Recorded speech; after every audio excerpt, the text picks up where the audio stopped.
இந்த அரசியலமைப்பு சட்டம் தான் மக்களாட்சிக்கு அடிப்படை. இந்த அரசியலமைப்பு சட்டம் தான் குடியரசுத் தலைவர் யார் என்பதை நிர்ணயிக்கிறது. இந்த அரசியலமைப்பு சட்டம் தான் பாராளுமன்றம், மத்திய அமைச்சரவை, சட்டமன்றங்கள், மாநில அமைச்சரவை இவை அனைத்தையும் தீர்மானிக்கிறது.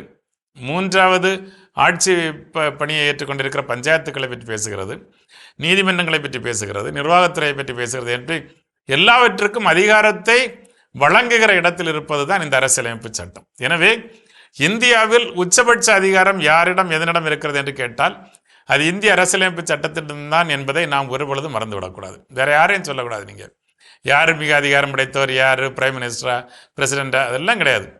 இந்திய அரசியலமைப்பு சட்டத்திற்கு தான் மேல் அதிகாரம் இருக்கிறது. அதுக்கு கீழே தான் நம்ம எல்லாருமே இருக்கிறோம்.